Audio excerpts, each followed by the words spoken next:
What? Hey, let's give it up right here. This is my guy. Yes. I'm so happy to see you. Hey, gratitude is a skill, guys. But if you practice, will give you a joyful life regardless of your circumstances. My goal on TV was to bring a smile to everybody's face. No Filter Radio with Alan Cutler, brought to you by Quantrell Auto Group. QuantrellForLife.com. Good afternoon, everyone. I'm Alan Cutler, honored and pleased to be with you, just as much, if not more honored and pleased that you're spending time of your busy day with me, or maybe tonight on a podcast, or maybe tomorrow morning as this thing is growing and growing and growing. We appreciate you. And anytime I meet someone and they tell me to listen to the show, I always say thank you. Really, thank you. I can't think of the gentleman's name. Met him the other night from Johnson Central, said I found out about your show by accident, literally by accident. Jimmy just sent a note, ESPN Sports Radio 1300 AM. Is that our YouTube address? Yes, that is correct. Bingo. So 3 Augusts ago, when I sat down, when Lynn Martin was nice enough to call me again, he was crazy. I hope he listens to this because he's probably going to laugh how many times he called me.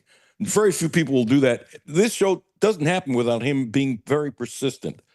And I mean that as a compliment. And one of the things when we sat down and met a few times was I wanted to have this show on YouTube, and I wanted somebody help with TikTok.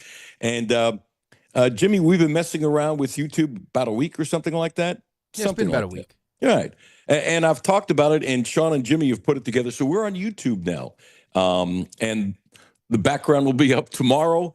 And there are certain things we need to do, not much, but it's there. As the way radio is today, and this was my pitch to Lynn Martin, who's built an empire, not just here, but in many other places with all the radio stations and stuff like that, is that radio is a conduit, and that's how I explained it. And I believed it then, and I believe it now, and I think more people are getting it. But basically, everyone who listens on 1300 AM and 92.5 FM, it's beautiful. But we have more people listening to us outside the area of the two radio stations. That's not a shot against the power of the stations. It's just life. From Cincinnati, Nashville, Louisville, all kinds of other places, truck drivers and things like that. And so radio is a conduit to other kinds of sources. And our podcasts, thanks to you, have gone up tremendously. People listening on live in different parts of the country. And occasionally I'll get a note from a different country. Not very often, but it's been a number of times. I mean, that's the way this thing is going. So I wanted to go on YouTube, and we're on YouTube. And this is a conglomeration of putting it together. And that's the future of radio, period. That's the future of radio. And the truth is, I love radio, okay? But you don't need radio to do this. And I think most people know that. But I think radio helps.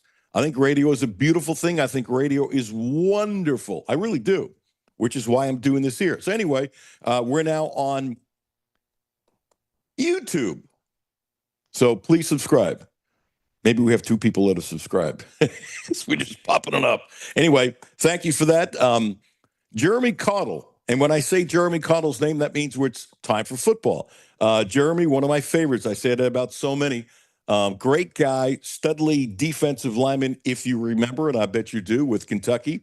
He will join us at 12:30. Kevin Cook, who's done the show before, has a new book out on Memorial Coliseum, and they're having a book signing. And he said, can I come back on? I said, sure. It's a very interesting book. And he sent me the PDF, and I have to be honest, I didn't read it.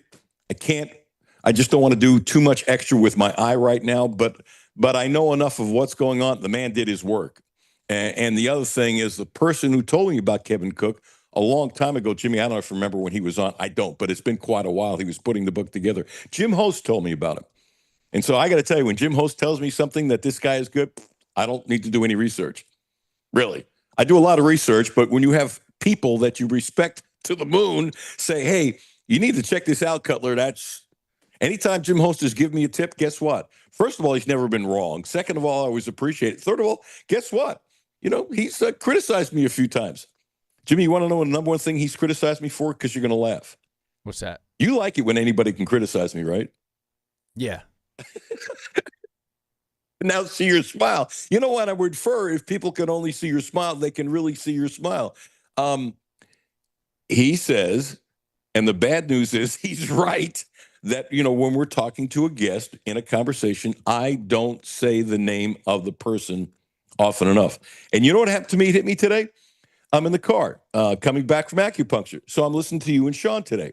And you're talking to a gentleman from Germany who's a soccer player. And I don't know what part I caught up, but you never said the person's name. And I said, uh-oh. You know what? I then internalize it. I'm not ripping you guys. Guess who makes that same mistake? Me. Alan Cutler. Yes. So if you see me not doing it, text me or something, Jimmy. Text me. So excited about that. A potpourri of things to start the show with. Here's a simple deal. Calling John Wall. Calling DeMarcus Cousins. Now, look, Twani Beckham does a great job. He really does a great job putting the TBT together. Just a spectacular job. And I didn't get to talk about the game they lost because we were off yesterday, Reds baseball. I think there's one more Reds game that knocks us off until September. I think I've got it on my list somewhere. So it doesn't happen a lot, but the Reds have priority because they've been on the station forever, and the contract is signed that no matter who it is, you can't usurp the programming. I don't like it, but I get it, and I respect it. It's just the way it is. So, and I was courtside with the TBT. But I got to tell you, I'm sitting there going, why is Wall not on the team? Now, I haven't asked Twani, but I would bet Twani's paycheck that he's asked Wall and Cousins. I would be shocked if he isn't. But what's John Wall doing? As I mentioned, John Wall should have been back in the NBA a long time ago. Now it's probably too late. But, when he was done with his big contract, nobody would sign him. And he even put out a message, hey, I'll play for, I get it. I made money. I get it. I'm not going to be the starter. I'm not going to be a star. I just want to be on a team and play a little bit and mentor younger guards, which I think John Wall will be great at. I got a lot of respect for John Wall. He's a very loyal person, and he's got great common sense. And from where he came from, as most of you know, to where he is now, it's a beautiful thing. His loyalty to Kentucky is off the charts, and he's still loyal to Cal. And I think that's great. Absolutely think it's great. But why the hell wasn't John Wall on the team? I don't know, because, he supposedly could be working out with the Kentucky kids this year or coming and talking to them or something like that. There's been talk about that. It's baffling me. But you put Wall and Cousins on the team, and you know what that equals, Jimmy? $1 million. $1 million. $1 million. All right, let's do this. Even though it's 2 days old, hey, Jimmy, would you cue up the TBT end? And I really hurt for these kids. I really, really hurt for them. It was fun, but I'm telling you, and I'm standing by this. And now that I've seen it really firsthand, my taste was last year. And I'd like to say, well, I should have known about this. Well, when the TBT was playing and there wasn't a Kentucky team in it, wasn't La Familia in it. I think I watched a couple of minutes for the championship game by accident or something like that. I wasn't paying attention. I'm not going to pay attention to everything. I would pay attention to way too many things. But now that it's here and I see the Elam ending, and I tell you, what convinced me beyond the shadow of doubt was the first game when La Familia won with ease. There was no question La Familia was going to win, duh. But when Amador hit that shot and the fans in the stands are going crazy on a game that was over, but the shot created it. And let me tell you something. You snobs in college basketball, am I being mean here, Jimmy? Snobs? No, I think that's right. Give me something stronger, because I don't like it. It's not strong enough. Stronger than snobs? Stronger than snobs. And I don't want to say blank snobs, and I don't want you to have to hit a button or something. I want a word stronger than snobs. If you think of something, please interrupt me. Like a college basketball purist? Yeah, like you coach, feel like you're bigger purist. than the game. Well, okay, you're along the lines. A purist, an administrator, a coach, a commissioner. Help me out. Yeah, are you looking up the word snob? I'm just trying to think of which context you want it to be stronger. Try me. More demeaning? Well, I do want to rip.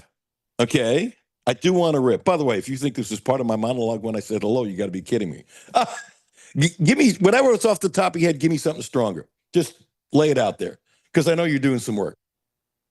I can't really. I feel like a snob is a pretty good dig at a fan. If you're called a snobby fan, I would take that as like, hey, what's that mean? Yeah, but I'm not calling fans of snobs. I'm calling administrators. Sure. This is not same with okay. We're going to go with snobs unless one of us geniuses, which I'm betting on Jimmy, Jimmy, you're looking it up now. Your head is down. That usually means when you're looking at something. Anyway, they're snobs. They're absolute snobs. I don't want to hear this crap. And we're going to have Elam back on the show. Matter of fact, he's asked to come back on the show, which is great. And he gave me a list of things he wants to talk about. You know, this is a guy. What's interesting, I was talking to Jeff Picoro about him. And Pick knows him because he used to be on the grounds crew for the Reds. You know, plus the guy's, you know, was college professor. I mean, this is a really smart dude. And he gave me a long list we'll go over some other time about all the things he'd like to talk about. I don't want to go on that tangent now. But I can tell you, how do you not like the Elam ending? Jimmy, can you think of one freaking reason outside the fact the establishment goes, this is the way it's always been done, so this is why we'll continue to do it? Now, I get it. They got problems with NIL and all this stuff, but you can bring up one topic. What is this? Because you got one topic you got to fix. You can't talk about something else? Can't you at least debate about it? Are too many basketball coaches not understanding what Elam is? You know, Jimmy, I wonder how many basketball coaches know what Elam is. And by the way, I'm not being nasty. What happens is it's kind of like doctors, okay? Doctors give you medicine. How many doctors do you think are into holistic helping? I'm going to say the percentage is not even 10%. I bet it's not 5. I'm into holistic things, and I've done a lot of reading on this stuff, and I'm telling you, I'm not going on a tangent. Doctors aren't trained for holistic. And I'm not going to mention names, but, you know, a couple of people that I trust a lot as doctors, you know, when I've asked about it, he's basically said, you know, I don't know enough about it. And I respect the honesty, but I really believe there's natural ways of healing that's much better than the damn drugs. Some drugs are necessary, not as many as people think, neither here nor there. Point is this. I think a lot of coaches don't really understand it. As a matter of fact, Elam, one of his jobs, he's a consultant to some team in Canada and stuff like that. And there's some little strategy involved, and I get that. Not going into that now. It's exciting. Now, look, La Familia lost, and they should have won the game. You're going to blame that on the Elam? No. If anybody out there is blaming La Familia losing on the Elam, that's ridiculous. Because they had the chance. Hit a damn free throw. Archie missed the free throw. Archie choked on the free throw. Archie played great the whole time. Really did. Outside the free throws. You already know that. It's absolutely unequivocally true. But La Familia didn't lose because of Elam. No, it made it more exciting. And I'm telling you, I'm sitting courtside. And thank you for where my seat was, especially with I'm sitting right next to the broadcasters. That's how good the seat was. Thank you for allowing me to sit there. Jimmy, I don't know what you could feel on TV or if you were watching. You could feel the tension at Memorial Coliseum raise exponentially as soon as they put the 75 on the clock. I don't know why they do 75. That's obtuse. What they do is they count down from 75 minutes, and if it takes 75 minutes to score 8 points more for the team that's winning or 8 plus whatever the other team is behind, what the hell does that do? That, to me, I looked at him going, really? If you can't do this in 25 minutes or 20 minutes, that would be a tweak. I looked at the 75, and I didn't realize they did 75, and I saw it started going down. I'm going, really? 75? That makes no sense at all. Okay, and they need to tweak that. That's a very minor thing. But I loved it. But you could feel the tension. And people were standing, and they were getting a little uptight from the fan point of view. And I thought it was beautiful, by the way. I really thought it was beautiful. I mean, what is sports? What the hell is sports? It's live theater. It's live theater. That's what it is. And there's no talk about putting Elam in. There's none. This guy is a freaking genius. As a matter of fact, Jimmy, if you think about it, why didn't somebody think about this before this guy? And he thought about it in 2007, and I think he said when he was on the show with us, didn't he say nobody picked it up to 2017 and it was TBT, if I remember correctly? Every high school should have this. Give me a reason this is not at every high school. The jumping up and down, the finality, it's just a beautiful thing. Okay, let's do this. Let's play the ending that Jimmy saved from TBT with a gut-wrenching loss. York! Terrell Brown back to York. Clemens for the win. It's good!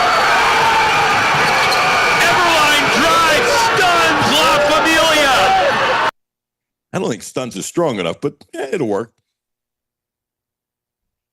Goodwin came over to exactly where I was sitting, fell down, and, there's a board there on press row. And Jimmy hit the board pretty hard. He was that upset. And I'm not surprised 20 is the one that came over to help him up and walk him off and stuff like that. He was just devastated, just absolutely devastated. Am I blaming him for losing? No. No, it's a free throw. Should he have made it? Sure. He played his tail off. Jimmy, do you like Elam any more than you did before, or you're kind of not into it? But I'm telling you, I'm a huge proponent of it. Not a little, a huge. It makes so much sense. Look, they made changes on the shot clock. Why can't you make the change in Elam? It's better for basketball. It's better for fans. It's better for excitement. It creates tension. And you know what's really cool? It's interesting, and Jimmy, respond after this. Both teams. Let me emphasize, both teams got out of their comfort zone feeling the pressure how to do it. Now, I suspect after you've played this for a while, you will get more in your comfort zone. You get comfortable with stuff, just like it's no different, with pitchers. It's a little different, but it's the same thing. All of a sudden, you're putting a pitch clock on in 15 seconds, and the pitchers were whining and complaining and moaning. And I said at that time during spring training, they're going to shut up in a couple months because they're going to get used to it. And they shut up in a couple of months. So if you did the Elam ending all the time, would there be this much what I call internal constipation by both teams all the time? No, because I think teams will get used to it. They'll figure out some strategy. Do I think the intensity would continue to ramp up a huge notch with the Elam? Absolutely, unequivocally, yes. You get more people involved. Jimmy, just think about the bettors, right? Some of the betting sites, hey, the Elam happens now. New odds come out. Bop, bop, bop, bop, bop, bop, bop, bop, bop, bop, bop, bop, bop. You see that, right? Yeah, I definitely it should be considered more than at least publicly we've seen. We haven't seen any talk of it, like you said, about it catching on anywhere. Now, behind the scenes, I would hope that there's being discussions about it. But like we talked about last week, the only negative that I can see to it is, well, it's just never been done before, so that's why. And it's not like it only gives an advantage to the team that's winning, because like we saw in the La Familia TBT, they were up 6 points when the Elam started. So, Aberdeen Drive had to go on a 14-point run to get that win. So it's not just, the team that's ahead is always going to win. That's not the case. And every game ends on a buzzer beater, and you can't beat that. No, it's beautiful. It's beautiful.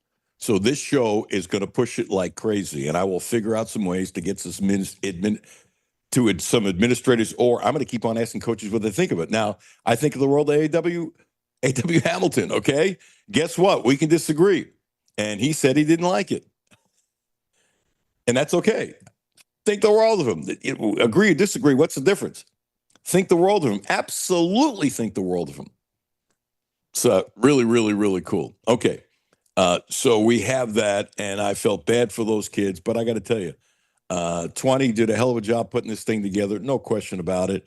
Sean had 1,000, it seemed like, assistant coaches on the bench. All the guys that came back handled themselves with class. I can see the day coming, maybe next year, where you have almost too many people who want to play. Seriously. I would assume the recruiting has become easier this year, and I think it'll be even better next year. And where is Wall? Where is Cousins? How about Brandon Knight? Seriously. Actually, what'll happen if guys like Wall and Cousins, you can't be a current NBA player. If you get guys like Walls and Cousins, guess what other teams will start doing? They'll do the same thing. Terry, who had a lot of big shots for Evelyn the other night, he's been a good NBA three-point shooter. And he hit some big shots.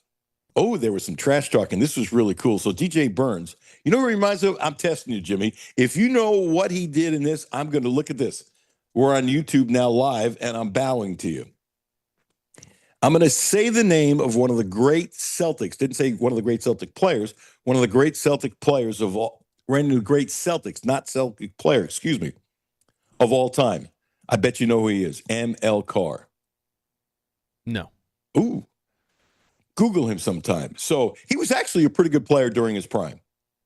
And then many people thought he hung on a little bit more as an extra player, and he put some weight on and that kind of stuff because he was the best cheerleader in the NBA when he was on the Celtics, and one of the great cheerleaders, maybe the greatest of all time. Jimmy, the way he'd wave a towel and go crazy and that kind of stuff, I think he made maybe an extra $600,000-$700,000 because the guys weren't making that kind of money back then, just because he was a cheerleader and a good guy and whatever. And if he had to go in, or they were desperate, he's kind of like an end of the bench guy, but not for his whole career. DJ Burns reminds me a little bit of ML Carr. He's the first player I've thought of that reminds me of that. Now, DJ was playing, and he's a nice player, and I can see him playing pro ball overseas for a long, long time. No question about it, but his cheering was really good. Well, here's the deal. Sean is putting DJ in the game. DJ is sitting at the scorer's table. Terry hits a shot. As he's coming back down, Terry is drawing at the Kentucky bench. DJ starts drawing back. Then Terry hits another three. And at this point, DJ is at the scorer's table. And as soon as he hit it, they're both screaming at each other, drawing up and back. That was good, clean fun. I liked it. So I enjoyed the TBT. Terrific. I thought they would win. But I got to tell you, when you watched Eberlin when they came on the court, Jimmy, my first thought was, these dudes are big.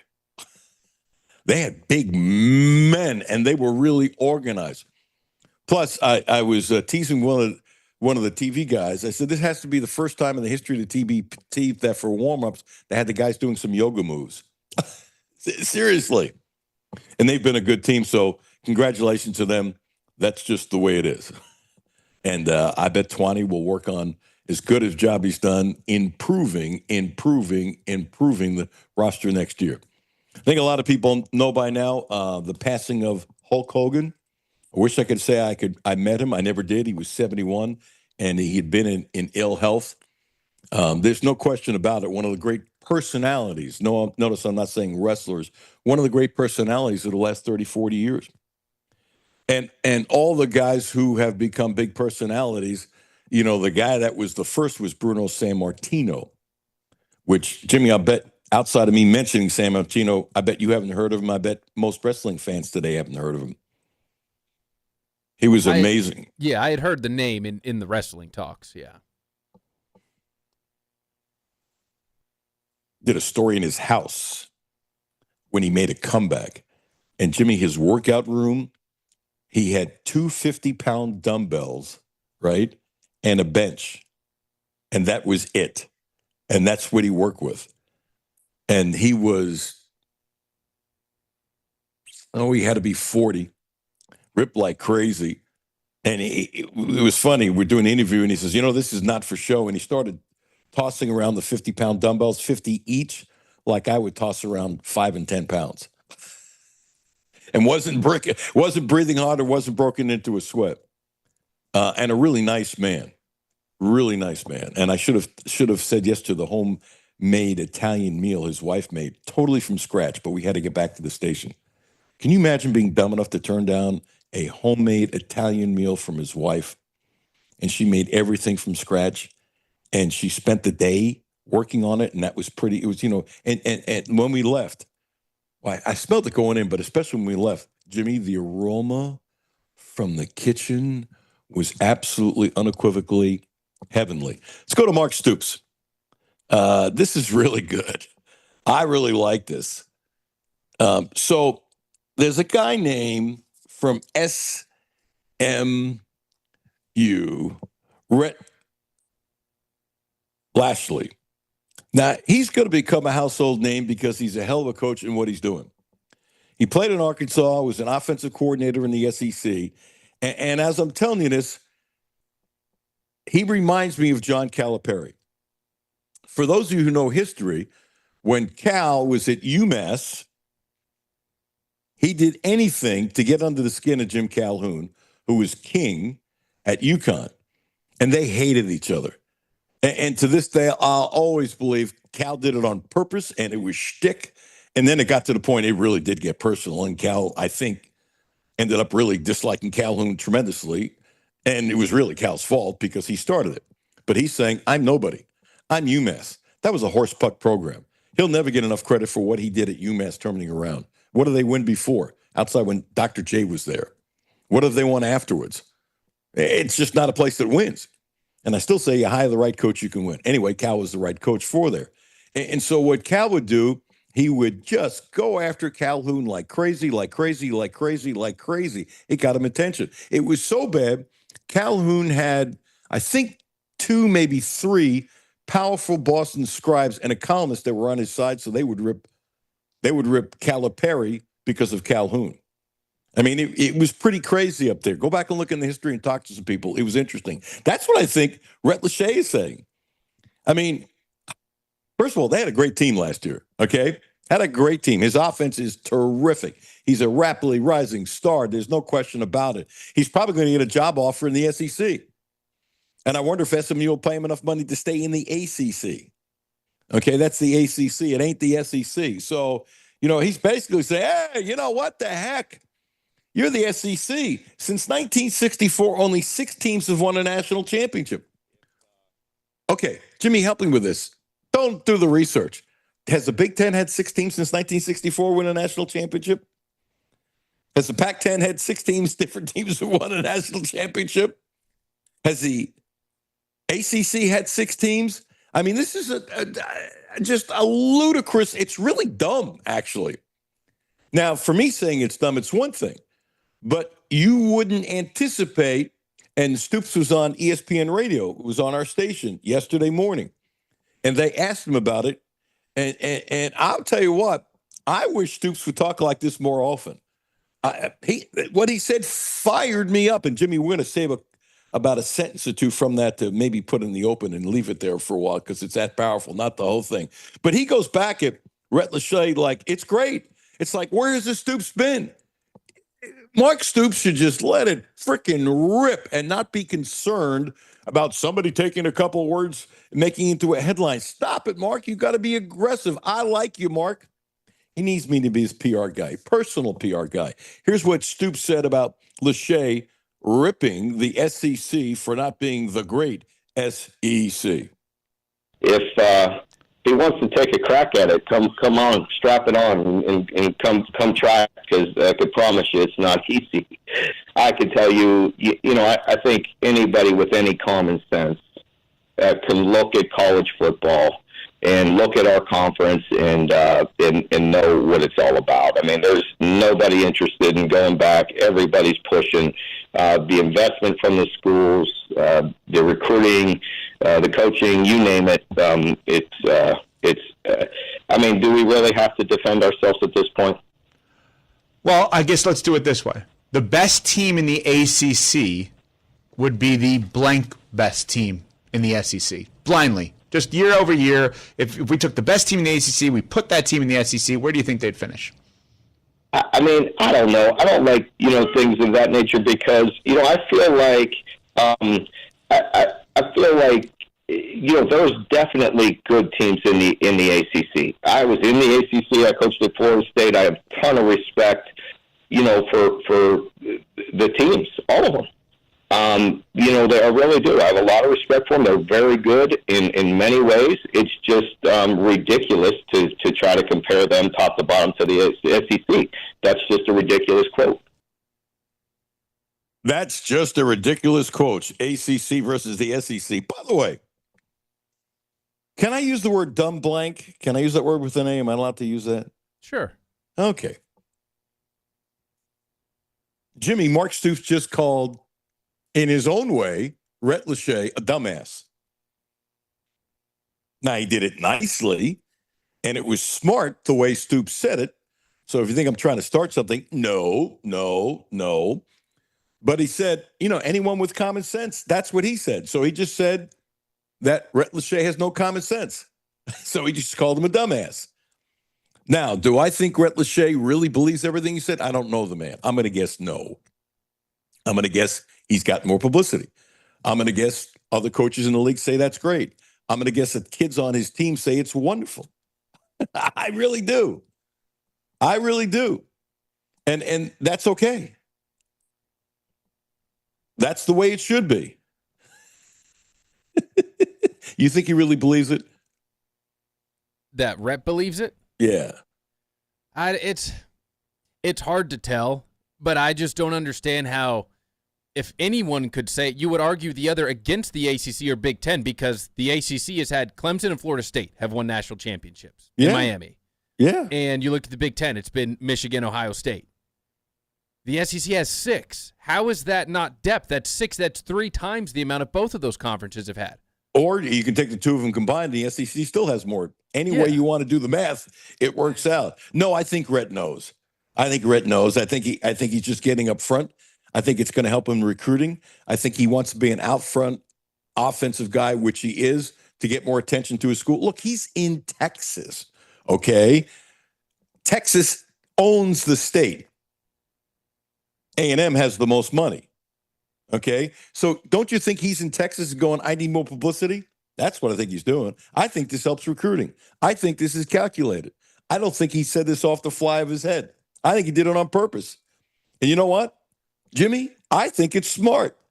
And guess what else he did? He rankled the crap out of Mark Stoops. I love it. And I'm going to love our next guest, Jeremy Caudle. Jeremy's coming up next. Don't forget about friends at Quantrill Volvo. Don't forget about friends at Quantrill Cadillac. Don't forget about our friends at Quantrill Subaru. Plus, they have fast, friendly service. One of the great car dealerships, period. And for decades, the family of dealerships has donated to over 50 local charities and events.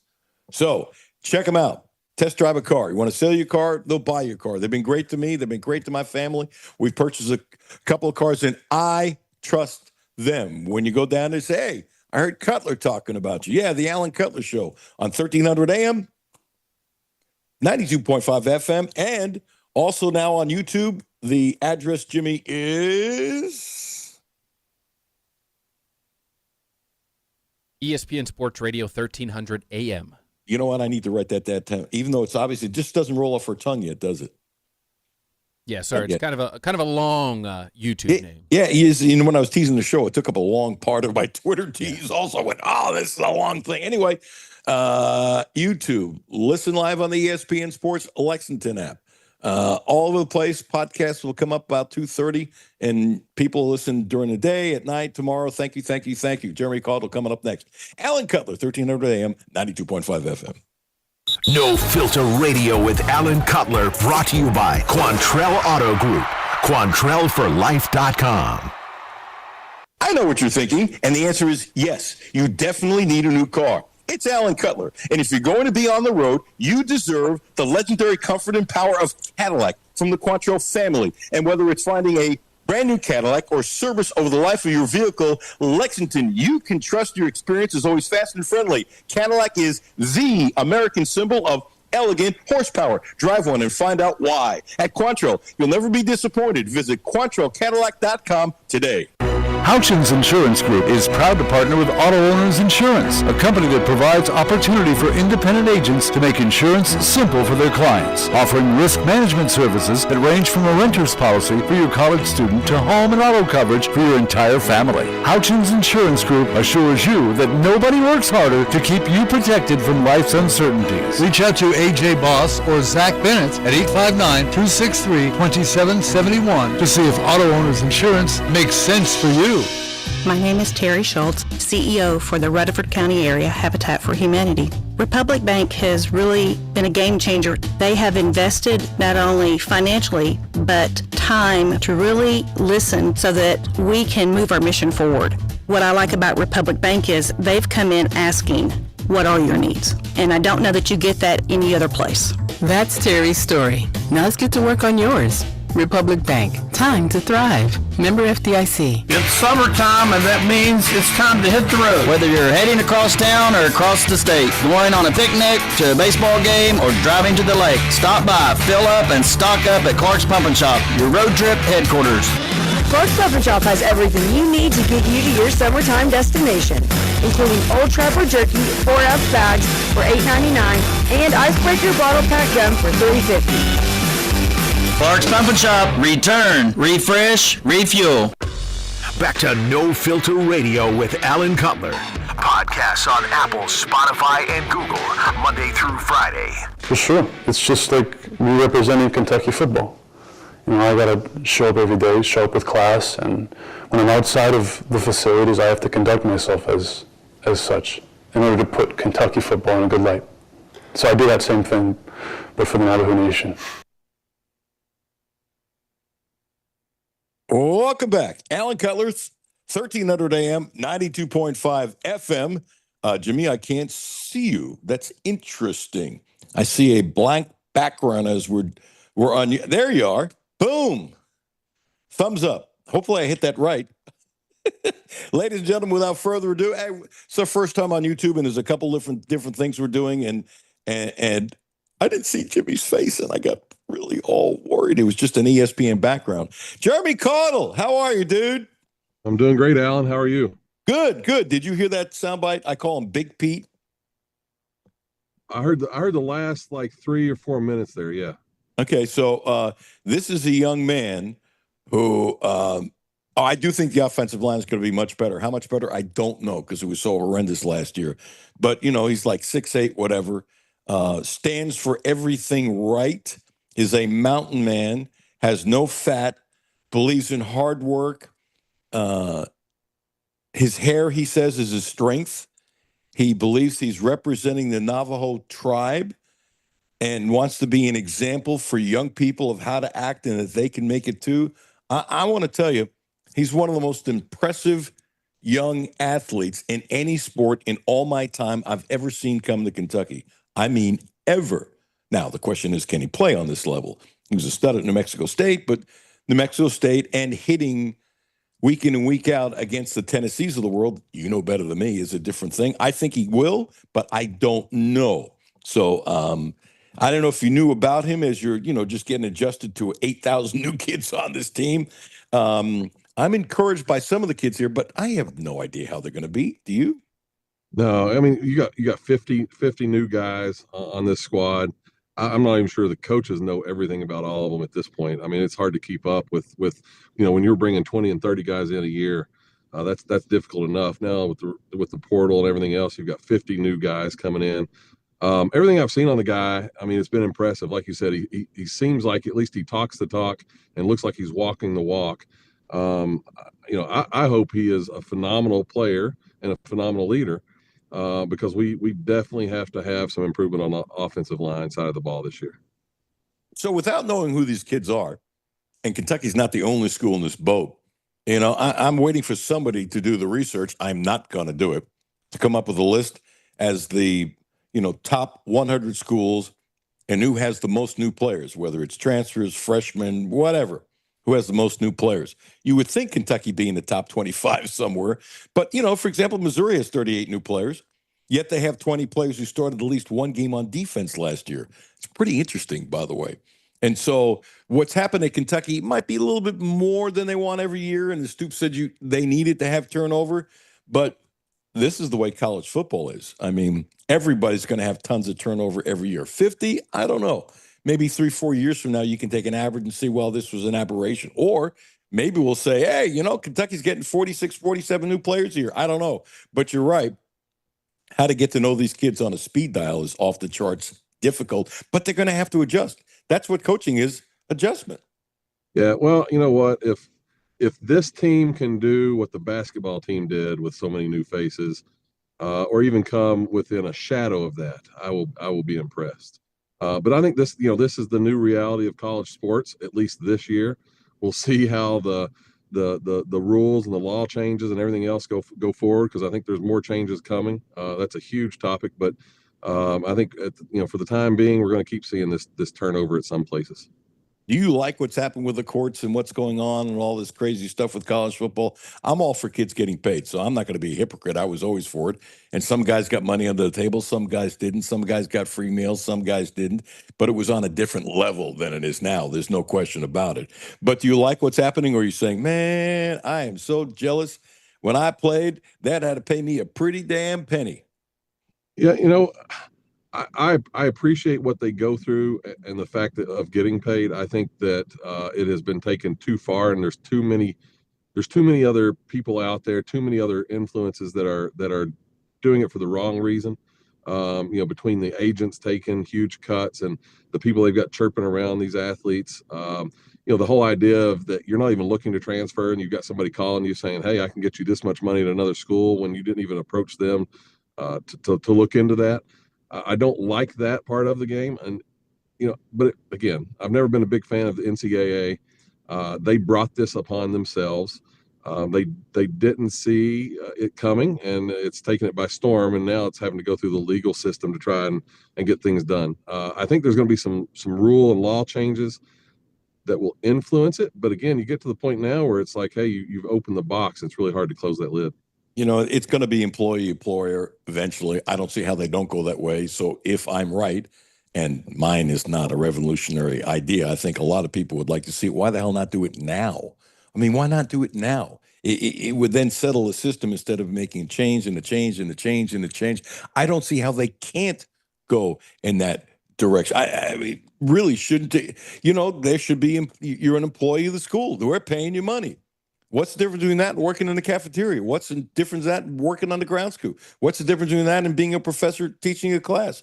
You're getting paid by the school now. Schools are divvying out money. You're an employee. I think it's as obvious as a nose on. Well, you got a hunker too. Now that I can see it, nose on both of our faces. Yeah, that's the coddle. That's the coddle nose, man. Is that what it's called? The coddle nose? Oh yeah, it's 100%. Yeah. Oh, that's interesting. That's a family trait right there. I think unfortunately I still have you beat, but go ahead. Well, I think that was some of the changes that you saw UK making in the off season. They've been talking about it behind the scenes for much longer. Give credit to Mitch Barnhart. I don't agree with everything that he's ever done there. But one of the things is they've been forward looking for the most part.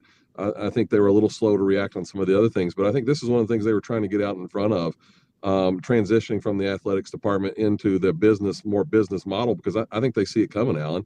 And I think when you see changes like that happening, they're not doing it because they're not expecting change, right? You don't go out and take the time and the money to get these guys to come in and consult and show you how to do this unless you expect there's some big changes coming.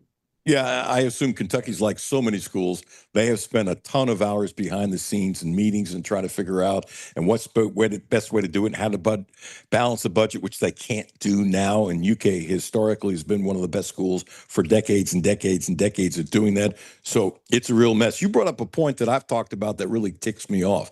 And I'm surprised that hasn't been addressed. You're an agent, you make your percentage. God bless, more power to you. No agent should get 20%. An agent's not getting 20% of an NBA basketball player. An agent's not getting 20% of a baseball player. And you're not getting for any of these, except the only thing that I don't like, some of the kids from outside of America down south are kind of forced to sign contracts with some agents, and they're trying to take money for the rest of their lives. And I think that's really disgusting, but that's outside of America. You shouldn't be able to sign a 14-year-old kid and say, okay, we're going to feed you. Great. We're going to give you better coaching. Great. You should get a piece. Great. But, if you turn out to be a superstar, you shouldn't be getting money for 30 years. But I don't want to go on that tangent. But the point is, you have a really good point. An agent getting 20% of a kid making $50,000 just negotiating a contract, that's disgusting. I really think it's disgusting. And there's no way in the professional sport you'd be allowed to do it. And it's like, why can't you address it? Why do you just say, we have to address this? Well, why can't you address 5 things at once? You have adults in the room. Let's have a list. You got to do this, and how about this? One more, and I want you to go off, Jeremy. How about having so the agents have to take a test, just like you take a test to be an agent in the NFL or NBA and those kinds of things. If you can't pass the test, you shouldn't do it, but show that there's some structure on this. Well, there's so many things right now that both the NCAA and these athletic programs are going to have to work on to get this to a more stable situation, and that's just one of many. The agents are a huge problem. To kind of quell that, you have to have some type of collective bargaining agreement where they then set the rules and the policies to a players association. But then you're talking about being employees. These guys don't understand the tax implications that come with, you're going to get so much money, you're going to give so much to your agent. There's tax implications. You're still getting paid that money, and then you're paying it to somebody else. And so there's always been some education from the compliance offices to these athletes, for years. Mainly it was to stay amateur. Now it has completely changed. And so now they're going to kind of fold into the professional league organizations where they have to give these guys some financial mentorship or some leadership there. They've got people that come in and talk to rookies in every major league, and I'm sure you've seen that. Yep. Baseball, basketball, football, hockey, all of it. They've got people coming in because you've never dealt with numbers like that. And you take a kid that comes out of high school, can make $50,000, $100,000, $250,000, in rare cases $1 million to come and play college ball. They've never been exposed to that kind of money. At 18, 19 years old, if I'd made any of that, Alan, wow, the trouble I got into without it, brother. Now you're looking at like, okay, hey, we can go take a trip to wherever I want to next weekend. Then you're talking some serious consequences. Jeremy Caudle, kind enough to join us. What years were you a star here at Kentucky? So if we haven't heard your voice in a while, and not everybody remembers you, I know, because, and I'm not ripping you, it's with time. Until I started doing the show again, I knew there were people who were listening to me the first time, don't remember me from TV. Think about it, because how many 15-year-olds are watching TV, and I retired in 18 and that kind of stuff. It was more older people. Now, thank goodness, we're getting a lot more, in addition, younger people listening to the show, but it took some time. Well, I will remember you until I don't remember, Alan. How about that? No, I was 2000 through 03. I was there through all the head coaching, the 3 head coaching changes. You know what? I've never talked to you about that. Had to really suck. That might be an understatement, Alan. Okay, I don't know why. As many times you've done the show, and maybe not today, but to go through 3 head coaches while you're a college. First of all, Dante Key, one of the reasons why I left, because he had a new offensive coordinator every year. It sucks. It really sucks. I know what you can say. It's life. It's the way it goes, but that doesn't mean it's pleasant. Well, it did. It sucked. It's one of the things that I think, again, playing sports gives you so much more to fall back on later in life. Even in youth sports leagues and things like that, adversity and different things you'll face. They teach valuable lessons. I take that as one of the valuable lessons in life, on that you're not always going to be in control and things are not going to work out the way that you expect them to. But no, it sucked. It taught me a lot about the way decisions are made behind the scenes as well. And so, life is not maybe as pretty as it's kind of painted to be sometimes. Which one hurt you the most of all 3 coaches getting canned? Or was it after the first time, well, I've been through this before, but it still sucks? No, Morris leaving was the biggest blow. I think anybody that played for Morris would probably agree and tell you the same thing. I've heard that from a lot of guys who I don't think Mitch understood how the players like Guy Morris and how they busted their tail for him and how he was flexible in some ways, not with the physicality part, but he was flexible and would listen to you and would get down in the dirt with you. I always thought that was an egregious mistake by Mitch, but that's me. Well, that goes back to what I was saying earlier. I've not always agreed with the decisions Mitch has made. I think he's a phenomenal AD. The proof is in the pudding for him with that, but not everybody's going to agree with you on what you do. And he had his reasons. I don't know if he'd go back and do it different, but I wish he would have, because as players, we were bought into that, and that means a whole lot. Well, he would never admit it to me. I'm going to guess that he would have done it differently. Going to guess, and that maybe I just shouldn't. That would be my guess. Well, because it got him. I know enough about the story that it got emotional. Instead of, let me give you an example to take it away from Mitch and Morris. So when Sam Weiss left the Bengals, I know it's a different analogy. Sam has said it. Mike Brown has said it. After the season is over, when you meet on Monday, there's too much emotion. I don't like the term Black Monday for a lot of reasons, neither here nor there. That's what it's called. And every year in the NFL, it's the Black Monday. All these coaches are getting fired. It's amazing how many coaches get fired and stuff like that. So after the season's over, there's a pent-up emotion that at times, Mike Brown has said that, and Sam Weiss has said that. Sam is no longer with us. I love Sam and my dealings with him. You'd have loved him. Brilliant and funny and off the wall and common sense. Just brilliant, really, absolutely brilliant. But the point is, they have both said, if we said, let's talk in a week, he'd have still been coaching the Bengals. I'm not saying today he's no longer with us, but I mean, he would have still been coaching. And did a hell of a job. And Mike really liked him. That's the crazy part. And what it just people with emotions. Sometimes you need to, I'm sure you've seen this in life. Sometimes you got to walk away a little bit. And I sometimes need to do a better job of that too. So I'm not casting ill stones. And I will never know this, and he would never admit it to me privately. We are not close. He and I will never be close. But I think he would do it differently. But that's me. Well, from how I know him, both when I played and since, I think that he is legitimately a good guy that has the best interests of the program and all the sports involved at heart. But sometimes you have to make tough decisions, and that's in life and sports and everything else. But you're completely right. Sports are played, coached, and administered by people that are passionate at all levels of life. And so emotions can sometimes rule the day. That's why, in youth sports with you've heard me talk about my son playing baseball. If you ever disagree with a coach, don't ever say anything within the first 24 hours. Give it time, let it marinate. Something else may come to light.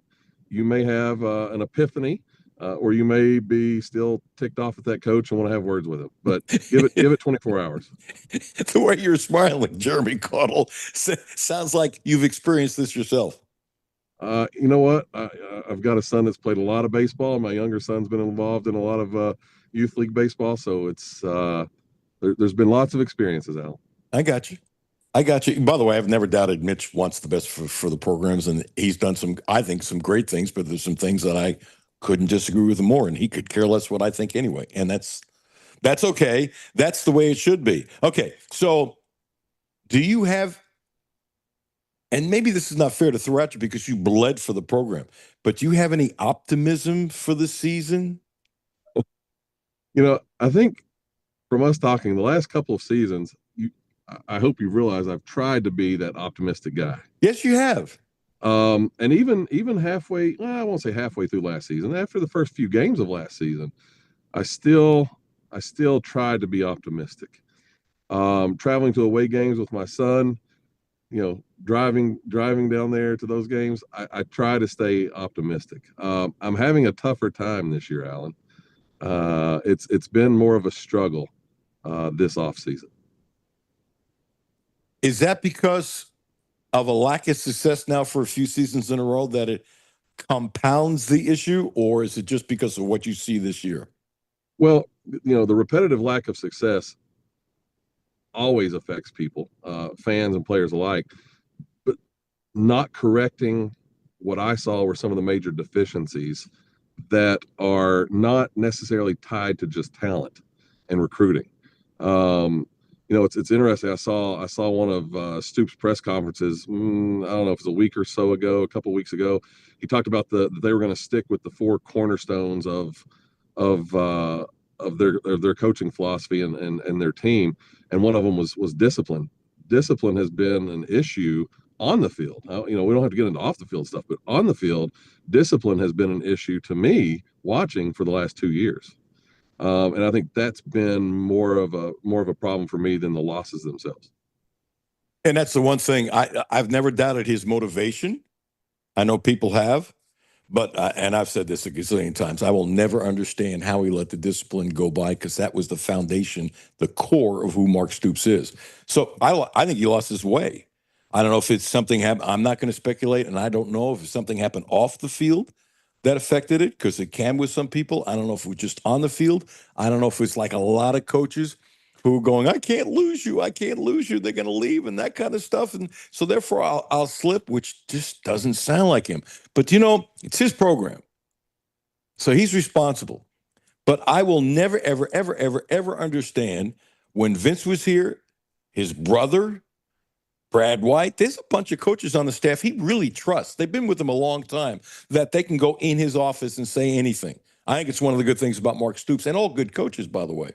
And I don't understand how, if nobody went in and did it, that's incompetence. And if some people went in and privately, what do you look at? I mean, he should have had some bejesus meetings with some of the assistant coaches saying, what the hell are you doing? And if nobody did, his relationships with those people are not as good as I think it is. And let's put it this way: if Brad White, and I have no idea if Brad did or not, I'm just using it as an example. Please don't say Alan Cutler said Brad White went in. Wouldn't be surprised if he didn't. By the way, if he did, by the way, because I think Brad White is really good, and he's not the only one. Hey, Mark, what are you doing? So and so didn't show up for lifting, and he's not running the steps, or you're not sitting him out.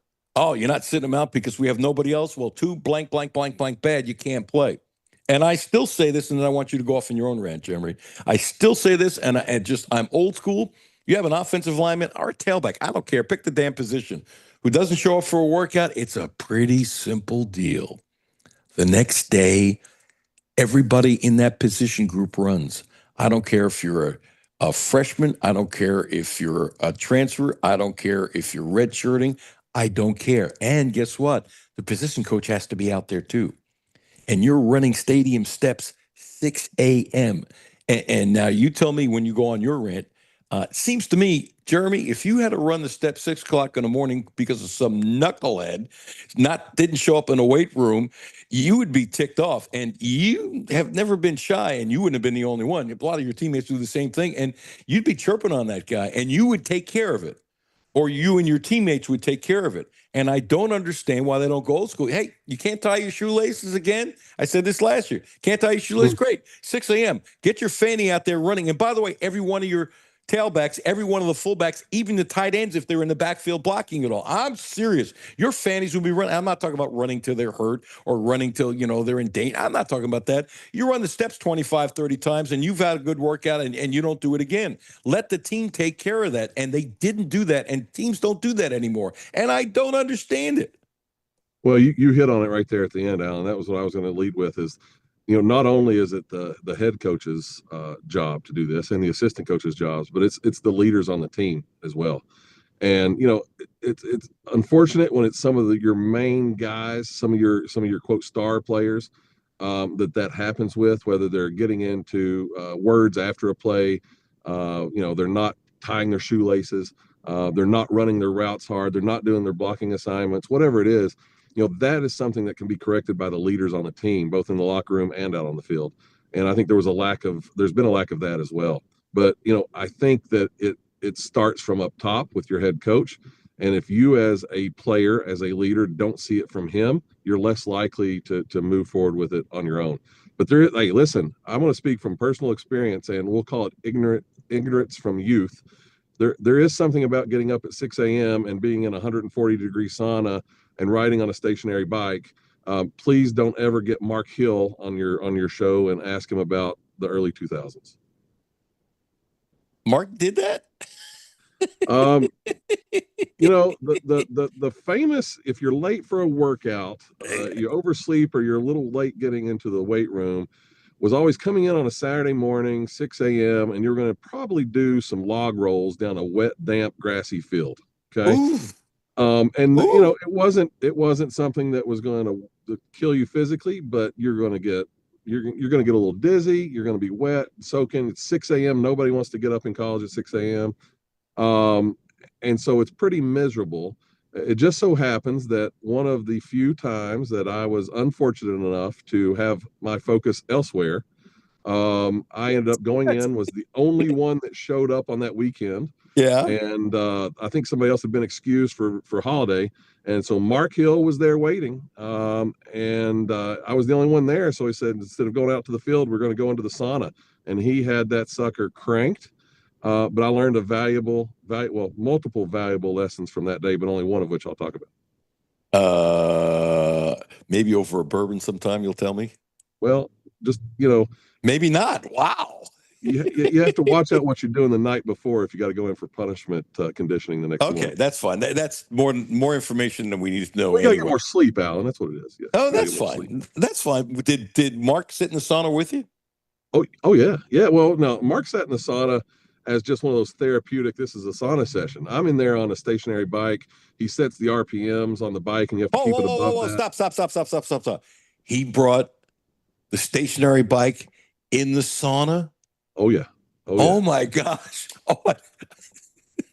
Well, he's sitting there, right, with probably towel draped around, whatever, probably reading the sports page, and as you're pumping away?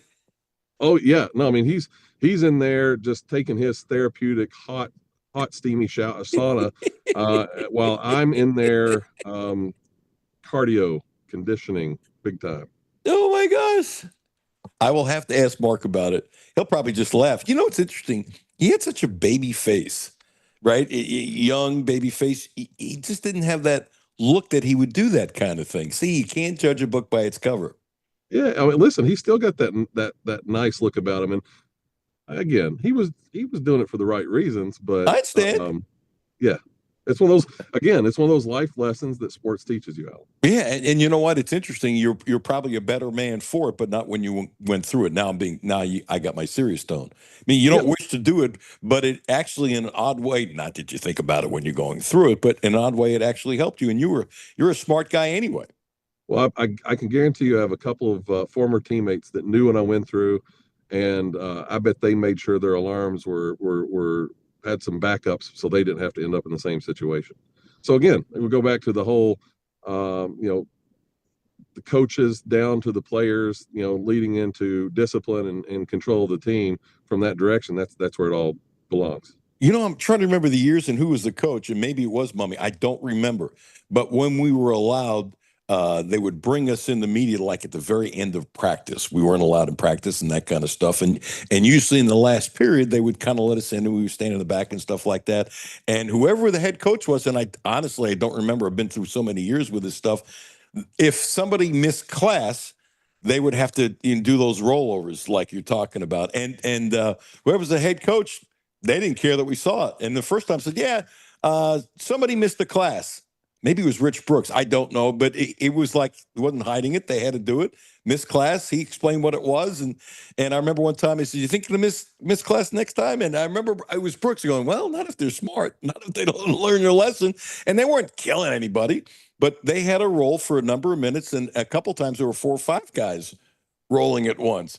And later then you can ask one of the guys, not the next time next time you can finally get around them, that kind of thing. That day you can't talk to them. That's just the way it goes. And they go, yeah, I missed the class, I rolled, and I hope I never do it. And sometimes it would be a funny comment, that kind of thing, which is what it should be. It's amazing what a little gentle prod will teach you. I got to tell you, if I find out, it comes to the puck. Look, we don't find out 99% of the crap that goes on the team with the team, the discipline and that kind of. And I get it. I'd like to know more. But anybody who thinks that, the people that are even there every day covering the beat find out everything that's going on, it's just not true. They're going to keep quiet and they tell everybody to keep their mouth shut. How many times are you warned not to talk to the media about certain things? I think in my situation, I think it was more just implied. Interesting.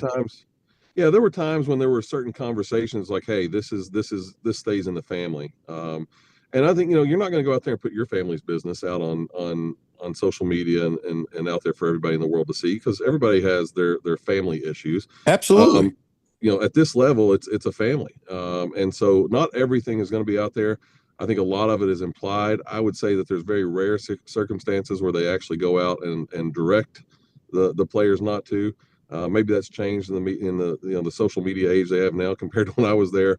But I think a lot of it is implied, and you're not going to do it to your teammates, and 2, it sets a really bad precedent if you're looking to move on. Before the season starts, is there anything else in your mind, in your cranium about you either fear is a bad word, concerned, or maybe something joyful about this football team? Just getting the season going again. I mean, it's funny to look back now. My son counts down the weeks and days until the football season starts. Really? Yeah, and he loves it. He's not going to play football, but he loves watching it, and he'll tell me probably once a week how many days or how many weeks are left until the kickoff. And so football season, I think it's a little bit of joy in our lives again. Sometimes after a long hot summer. But it's a little bit of joy back in your life. So I'm looking forward to just football. I want to see a good team. I want to see a good record. I'm worried, but I can't wait for football to start back up. And I still say, and I've said this before, the fact that you do this with your son is one of the great joys, and it means tons to him and tons to you. And later on in life, as he has his own kids and you have more white hair than you have now, the joy of you guys doing this stuff together and taking road trips together, man, you're lucky and blessed. It's a beautiful thing. I appreciate that, and it really is. And it's one of the things that I do look forward to. And probably that's why I'm looking more forward to this season than I have some of the ones in the past. Is just getting those experiences. Last one. There's a kid named Boo Carter that I can't believe. Do you know who he is? Plays for Tennessee. Really good player. He hasn't been showing up to some practices and workouts and stuff like that. And people are labeling, well, Tennessee had all this problem with Nico, which they did, the quarterback, who's now at UCLA and thought he'd get more money and got less, whatever. And that was a problem and a really dumb problem. And there's a serious rumor out there on one of the national reports that his father told the coach that, guess what, you need to get better players around him so he can make the NFL. I'm shortening the conversation. I don't know if it's true or not. Do I think those things probably happen more than we realize? Absolutely. So now they got another player doing it. And there are some people saying, well, Tennessee's got all these problems. I look at that a different way, and I'll tell you why. Apparently, a lot of players on the team are ticked off with this guy. And the players are ticked off. So I look at this differently. I kind of look at it like a player. Like, if the players aren't ticked off, then you got a real problem. And if you have players who are ticked off who say, hey, you're not going to ruin our season. You either show up or we don't want you here. I actually think it could turn out to be a positive thing for Tennessee outside the one individual. Now, if there's many more players doing this, that's a different story. But if it's just one player and you got the players rounding up and saying, hey, you better not do this, or what is your problem, and that kind of stuff, I don't think it's as negative to Tennessee as some people think. No, and again, that goes back to the leadership in the locker room. So if this is a pattern, then that shows you it's from the top down. If these are isolated incidents, it's a coincidence that it happened in a similar way with both guys. And as long as the players are speaking out or in some way pushing back against it, then I think that is a positive for the team. And in the end, they'll be better for it.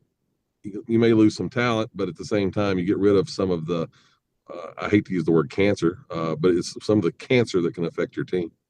Tell everybody what you do if they don't know what you do, and what you're doing now to do the show. It's pretty cool. I appreciate you. Well, I do this talk radio show. No, I'm a physician assistant in Danville, Kentucky, at Danville Orthopedics. Been there 12 years. Love my job. Love the people I work with. But have been down there, and then I'm kindly asked to join and talk about football a few times a year, and it's the highlight of my week. Really? Wow. Well, you tell me if you can do it next week. If not, the week after, I'll send you a text. Always love when you come on. It's always a fun conversation. Neither one of us have any idea where the hell it's going, and that's what makes it even better. Yeah, we'll figure it out a few weeks into the season and have a decent idea maybe at that point. I got you. Bless you. And if you can see, now we're on YouTube. We're starting YouTube, so people can see you're in the car. Yeah, I don't know how many people are watching on YouTube. We just kind of announced it, so maybe 2 people have subscribed. Look at that. I'm gonna have to get a background or something to put up now next time. Well, okay. Sean sent me a background, and I didn't have time to do it this morning. I'll have a background tomorrow. I was running around with acupuncture in the show and this, that, and the other. So I need a background more than you. I'm only the host of the show, but you're in your car. So, I mean, what was the Seinfeld show with the cars? What was this? Oh, come on now. He did something with cars. He would talk to big superstars, and they would ride around in a different car or something like that. Wasn't it Seinfeld? I'm a little late. I saw a few, like several episodes, but I'm a little late on that one, man. I was gonna say Caudle in his family van, right? I don't know. You're not the first person to do the show in a van, by the way. Hey, or listen, a car. Whatever it takes to get back in front of you, Alan. Hey, bless you, brother. I appreciate the hell out of you. Love your knowledge, and it's always fun. And now that football's here, we'll do it shortly. We're back, baby. We're back. Thanks, man. I appreciate you. Talk to you. See you. Hey, Jimmy, do you like the background he's got? He's got a better background than I have, and I'm the host of the show. He does have a better background, doesn't he? Yeah. The Jerry Seinfeld show, very creative name, Comedians in Cars Getting Coffee. Oh, and I've watched most of them. Yeah. And I still couldn't remember. Do you ever watch any of them? I've seen a couple of them. I think it was the Dave Chappelle one, maybe, that I've seen. Oh, I didn't see that one. I like Dave Chappelle.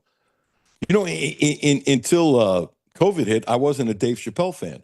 But, I started then playing around on YouTube, and I've watched a ton of his stuff. He's great. He's a very deep thinker, more than you would think for just someone who had a sketch show on Comedy Central for years that I would always watch growing up. And you just think of him as just like, oh, he's the funny guy. I never watched that show when he did that. No, I think he's actually a really smart guy. For his sake, I wish he'd quit smoking. it's going to catch up to him. But no, I think he's a deep thinker. He's a smart guy, and he's a sarcastic. You know what? He's worth a fortune, and he's earned it. No, you know what? I'm going to look for that. I'm absolutely going to. It all started with George Carlin. I love George Carlin, and one night, just during COVID, weren't we all looking for things for entertainment and stuff like that? I ran into a Carlin thing, and if there's another Carlin thing out there that he's done on YouTube, I can't imagine. I haven't seen it. He's brilliant. He couldn't work today. You a Carlin fan, by the way? I've seen some of his stuff, but no, he would be one of those that he'd have to have an off the beaten path podcast in order to get talked about, which there's plenty of those now, but no, mainstream, he would not be mainstream. But you know what? And that was my first thought, because he is an equal opportunity ripper. He rips everybody. And I wonder if he could get away with it today because he ripped everybody. And then there's sometimes I'm going, oh, man, he couldn't work today. And you know what? Some of the things he says about the government and what they do and what they don't do and stuff like that and what they need to do and how they care and how they don't care, that he said 25 years ago, you know what's crazy? It's still applicable today. Yeah. Today. I watched one of his routines the other night, and he did it forever. This was like young Carlin, and this had to be from the 70s, early 70s. And what he's talking about, Jimmy, it was so prevalent today, it's not even funny. Not even funny. Blue Lotus Health, 859-533-0914. 859-533-0914. Now also providing a licensed massage therapist. So I'll just tell you what happened to me today. So I can't lie on my back with my eye. At this point, I was even told this week, if I lie on my back, I'm going to go blind because I have this gas bubble in. So I've been doing acupuncture on my stomach. And so I walk in, he says, should we do a regular? I said, what do you think? And he's been working in my legs and knees and stuff like that. Okay. And he's going to do what he wants anyway, because he understands my body better than I do, unless there's a very specific thing. And so all of a sudden, Jimmy, I've got like a dozen needles in my neck. He's never put a dozen needles in my neck. And halfway in, I'm going, what are you doing? He goes, how come you didn't tell me your neck is bothering you? I said, well, it is bothering me. He said, let me guess, because of the way sleeping is very tough with my eye. It's very, very, I can't lay on my back, and I'm almost on a 45-degree angle. Jimmy, I don't know if you've ever tried to sleep that way. It's awful. It's just awful, and I'm not adjusting well, and my sleep is awful, and it's affecting me, but it's just, part of what it is. He goes, I bet your neck is really bothering you. Yeah. He said, basically, why didn't you tell me? So he put like a dozen needles on my neck. Jimmy, look at this. I haven't been able to turn my neck like this in weeks. Interesting. Really, really, really, really, really, really helped. Blue Lotus Health. It's the truth. 859-533-0914. Blue Lotus Health on Versailles Road, Ramon Carriega. He is a friend. I trust him. He's helped me tremendously. Check him out. Please use my name. Alan Cutler, 1300 AM, 92.5 FM. No Filter Radio with Alan Cutler, brought to you by Quantrell Auto Group. QuantrellForLife.com. It's summertime, and that means it's time to hit the road. Whether you're heading across town or across the state, going on a picnic, to a baseball game, or driving to the lake, stop by, fill up, and stock up at Clark's Pump and Shop, your road trip headquarters. Clark's Pump and Shop has everything you need to get you to your summertime destination, including assorted Hershey's, Reese's, or Kit Kat standard size candy bars, 2 for $2, and Uncle Ray's potato chips, 3-ounce bags for $1.99. Clark's Pump and Shop. Return, refresh, refuel. Hi, this is Alan Cutler. Remember, your next Volvo is right down the road at Quantrell Volvo. With every Volvo model, legendary safety meets exceptional design. Luxury can only take you so far unless you're in a Volvo. So, as vacations and staycations call this summer, you know your experience will be fast and friendly with no gimmicks at Quantrell. That's a family-owned difference. From new and used Volvos to expert service. For 60 years, for everything Volvo, it's got to be Quantrell Volvo. Visit QuantrellVolvo.com, QuantrellVolvo.com. Houchins Insurance Group is proud to partner with Auto Owners Insurance, a company that provides opportunity for independent agents to make insurance simple for their clients, offering risk management services that range from a renter's policy for your college student to home and auto coverage for your entire family. Houchins Insurance Group assures you that nobody works harder to keep you protected from life's uncertainties. Reach out to AJ Boss or Zach Bennett at 859-263-2771 to see if Auto Owners Insurance makes sense for you. My name is Terry Schultz, CEO for the Rutherford County Area Habitat for Humanity. Republic Bank has really been a game changer. They have invested not only financially, but time to really listen so that we can move our mission forward. What I like about Republic Bank is they've come in asking, what are your needs? And I don't know that you get that any other place. That's Terry's story. Now let's get to work on yours.